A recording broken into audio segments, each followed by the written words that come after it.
Her message lit up my phone at 10:43 p.m. I'll be staying at David's tonight. Don't wait up. No apology. No hesitation. Just a flat statement, like she was saying she'd be late from work. I stared at the screen until the glow faded, then typed one line back. Thanks for letting me know. That was the last calm breath she ever thought she'd get from me. We met 12 years ago on a rainy college campus. She had an umbrella. I didn't. She tilted it toward me, smiled, and asked what class I was running late for. That simple kindness pulled me in. She made me believe in love built on trust. For years, I thought we were unshakable. Trips, dinners, quiet laughs in the dark. I truly believed she couldn't betray me. That was my first mistake, thinking someone else's loyalty was guaranteed. The warning signs came quietly. A sudden protectiveness over her phone. Laughter behind a locked bathroom door that didn't belong to me. A new perfume lingering on her clothes when she came home late. I brushed it all off: work stress, new friends, harmless things. Then came the truth I couldn't ignore. A slip of a name as she drifted half asleep. David. Not a coworker. Not a relative. Just David. I didn't confront her, not yet. Confrontation gives them control. Silence takes it back. So I waited, watched, learned. I read her messages when she forgot to delete them. I tracked her lies, patterned them like a chessboard. Thursday nights, fake business trips, and finally, tonight's message. So bold it almost made me laugh. Revenge doesn't grow from rage. Rage is messy. Revenge comes from clarity. At 11:05 p.m., I opened the closet. Every hanger scraped free with a sound sharp as steel. Dresses, blouses, coats, shoes. Her whole world folded neatly into boxes.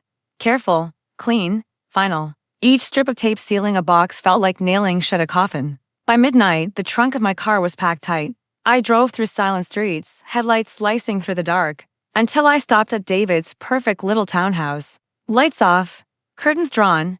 Perfect. I carried each box to his porch, one at a time. Clothes, shoes, the jewelry I gave her last anniversary, even her toothbrush. Her entire life reduced to cardboard, hand-delivered to the man she thought was her escape.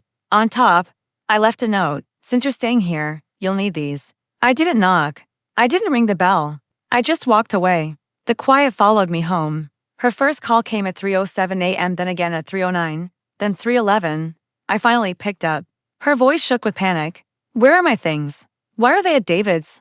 What did you do? I let her hear the calm in my breathing before I spoke. You told me where you'd be, I said softly. The silence that followed stretched forever. I could almost hear her brain catching up. The moment she realized what David must be thinking. Waking up to find her husband had dropped her entire life on his doorstep. I could feel her fantasy crumbling. You humiliated me, she said, barely above a whisper. No, I told her. You did that yourself.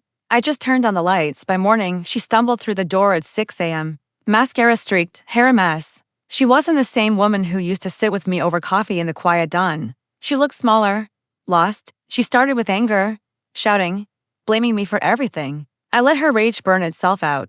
Then came the tears, the trembling apologies, the pleading. She swore it meant nothing, that she still loved me, that we could fix it. I listened, stone-faced. She kept talking, searching for some hint that I'd forgive her. But there wasn't one. Finally, I slid a folder across the table, divorce papers already filled out, already signed by me. Only her name was missing. Her hand shook. You planned this? She whispered. From the night I found out, I said. You thought you were clever. I was patient. David didn't last long after that. Men like him never do. They enjoy stolen moments, not the consequences that come after. By the time she realized it, it was too late. Her comfort, her security, her reputation, all gone. As for me, I didn't scream. I didn't beg. I didn't cling to something that was already dead. I simply walked out of the house I paid for. The house I'll soon legally own, without her in it. People ask if I regret not exploding that night. If I wish I'd yelled or smashed her phone, no. That would have made me weak, forgettable. What I did instead made me unforgettable. She'll remember those boxes on David's porch longer than she ever loved him. In me, I carry nothing at all.